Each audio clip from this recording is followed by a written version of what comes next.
There's a nuclear fuel plant in his district. It's Westinghouse Electric that has nuclear and other plants throughout the country.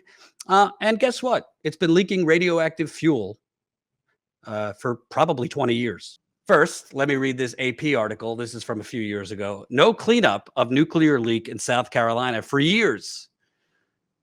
Federal regulators say Westinghouse Electric has no plans to clean a plume of uranium under its nuclear fuel factory, despite evidence it could reach South Carolinians' water supply. This is, of course, the Associated Press, so they do kind of, we don't know if it's hitting the residents' water, but it could. Instead, Westinghouse wants a new 40-year extension from the Nuclear Regulatory Commission, even though there's nearly a decade left on its current license. So this plant that donates money to Jim Clyburn, they've been leaking radioactive fuel into the groundwater and soil from the activists I've spoken with. Yes, it's in the groundwater, not maybe in the groundwater. It's in the water. They're on well water in this community.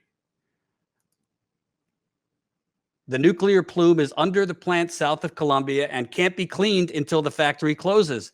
But they want a 40-year license. A new license would delay cleanup until 2058. By the way, when all of them are dead in that district, because frankly, it's poor Black people and a lot of older Black people. It gets better. Quote, the contaminated material will likely be a source of future groundwater and or surface water contamination if the material leaches into the shallow water table, the NRC wrote in a June assessment of the plant, which makes fuel rods for the nation's nuclear power plants. A cleanup would involve removing 10 feet of soil under the building. The NRC report also said a new license, quote, will not significantly affect the quality of the human environment. Unbelievable. So let's look. Now, this is from the state. It's the newspaper in South Carolina. Westinghouse investing $131 million at nuclear fuel plant after recent leaks and spills. They're investing $131 million in its troubled nuclear fuel factory on Bluff Road under a plant that includes improving pollution controls at the facility, which has been plagued by leaks and spills and recently has drawn scrutiny from federal agencies about environmental problems. Quote, South Carolina continues to show that we truly are the place to do business. And this $131 million investment is further testament.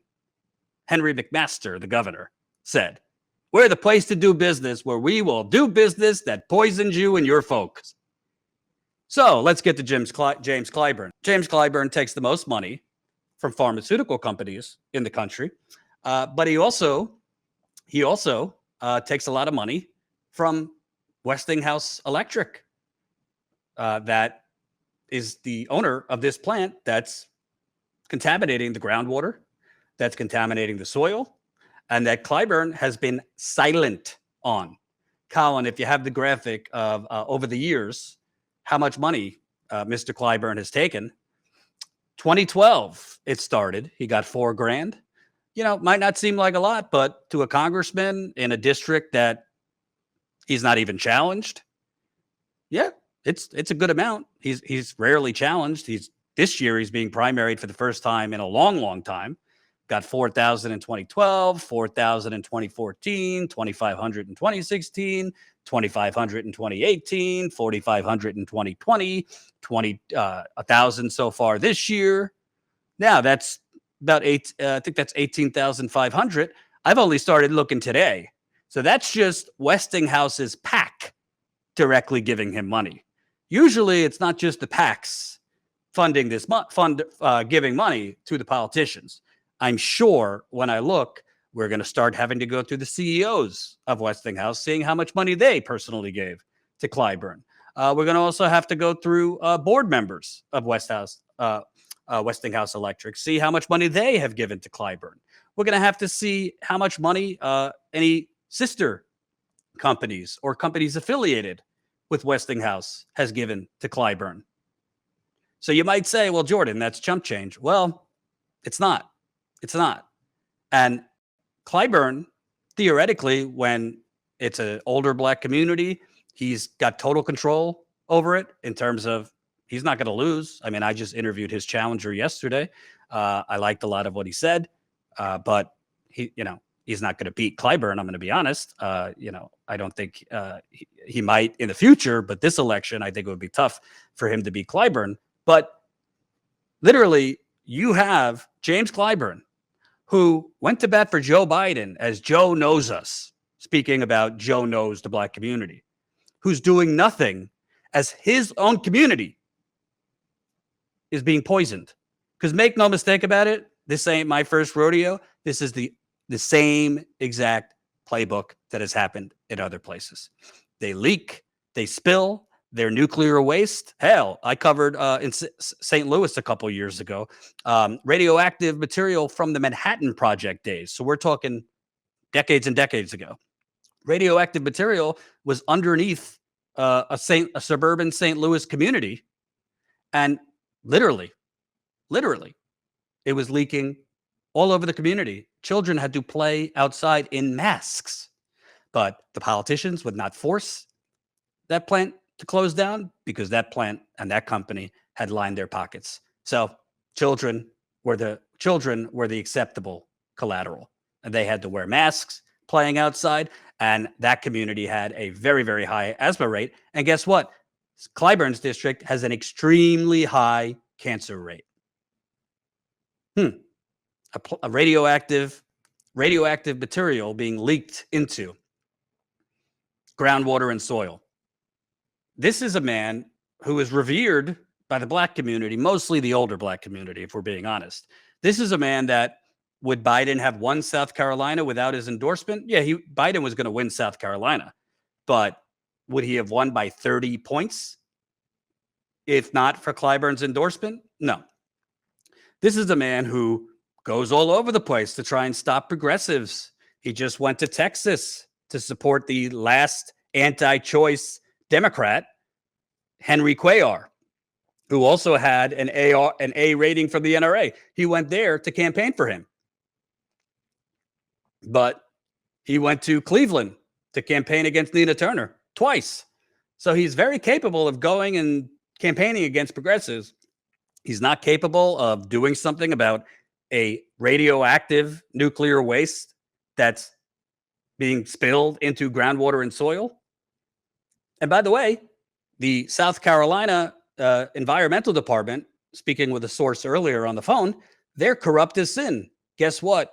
I know about corrupt environmental departments. I give you the Michigan Department of Environmental Quality, who helped cover up the poisoning of Flint. By the way, I'm currently working on another investigative piece about Flint because I'm not going to stop investigating this, and I'm not going to stop covering it, because in a country, we don't really live in a country, we live in the United Corporations of America, but in a country, when a community is poisoned and then the residents are left to die, the media should never move off of that until the full truth gets out and there's some justice for the residents. So that's my activism, actually investigating and staying on a story, even if the rest of the media has moved on, even if independent media never covers it, frankly, because we should not normalize the government poisoning citizens and then leaving them to slowly die and declaring it all fixed. Meanwhile, here, they are literally, the media is covering the fact that Clyburn is covering up the fact that Clyburn is doing anything. He's not doing anything. Clyburn was confronted about this, didn't do anything. Who the hell knows how much of the high cancer rate in this district, again, the 6th poorest district in the country, but yet this man keeps getting elected. He's been in office since 1992, 30 years. I want to play a clip from my interview with Marcel Dixon, who is the primary challenger to Clyburn. He was pointing out the ridiculousness that not Clyburn. Clyburn didn't bring water to another disaster, Denmark, South Carolina, which has had an unregulated chemical dumped in its water for over a decade and has a water crisis there. Denmark, which is also in Clyburn's district. It wasn't Clyburn who came to hand out clean water. It was Bernie Sanders. Let's take a look. They want to tell us that it's all good. Just like in Denmark, South Carolina, also Clyburn's district, where they were putting an untested, unapproved chemical in these majority black, majority older black people's drinking water for 10 years. The people don't trust the water. Yet you have these institutions telling them the water's fine, drink it, just like they're doing in Flint. Flint gets more attention because it's a larger city. Denmark is a small majority black town, 3,000 people. It's supposed to be Clyburn's job to bring attention to this. Yet Bernie Sanders brought water. He brought pallets of water for people in Clyburn's district to get. Last time I checked, Bernie is a senator in Vermont, not in South Carolina. Bernie's state is a majority white state. Why is he having to come to Clyburn's majority black district to give majority black people clean drinking water, while Clyburn is the third most powerful Democrat in office? Absolutely. It's criminal, the neglect this man has shown us. I've lived through his neglect. I went to the corridor of shame schools. That was Marcel Dixon, who, by the way, for full disclosure, I missed two important things on his policy page that if I would have read them, I certainly would have challenged him on it. Although I love a lot of his policies, particularly the fact that he is very, very strong on reparations, which frankly, I don't think Bernie was right. I think Bernie should have been calling for reparations. Credit to Marianne Williamson for calling for reparations. He is Marcel. I mean, you should watch the interview. There's a ton of stuff that's amazingly refreshing, and he is the only one calling for it. And there's an anger in his voice about what is done to black people that you do not hear in elected black politicians. However, just so the audience knows, because I didn't bring it up, because I frankly, on me, I missed it on his page. He is not pro-choice. He calls for alternatives to abortion. And he also is against what he calls illegal immigration.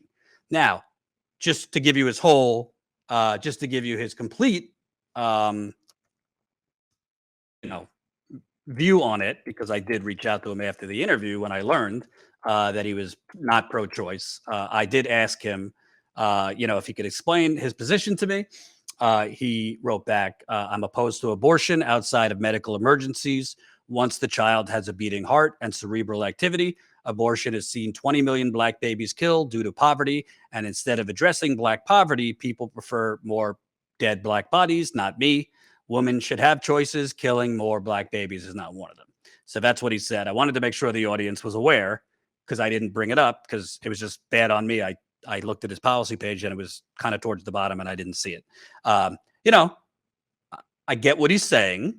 I have to say that I don't think the two are mutually exclusive. I think we should address poverty, but that doesn't mean taking a woman's right to choose what she does with her body away from that woman, whether they're black, white, it doesn't matter.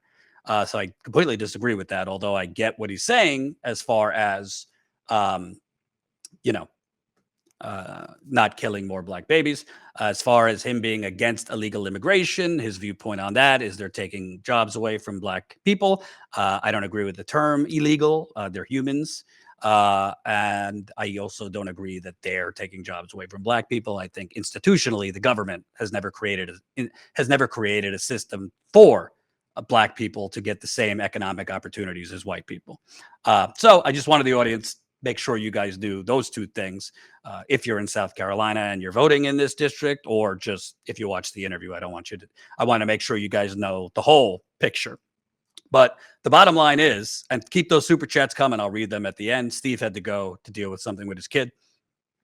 But the bottom line is, the reason James Clyburn stays in office for 30 years, the reason that he is revered in South Carolina, the reason that the media continually gives him journalistic slobbering, and the reason people don't actually know the reality, because you usually learn the activity not from the media, but from activists on the ground who I speak with all the time.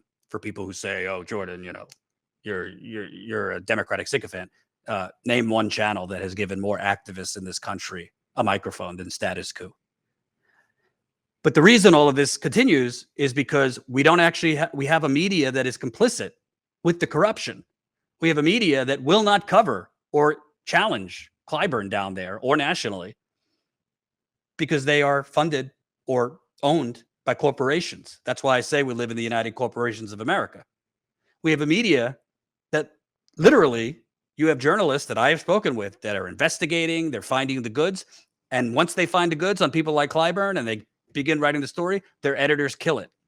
I can't tell you how many people I've spoken with that work at corporate media outlets that have told that. That's happened to me when I used to work at MSNBC.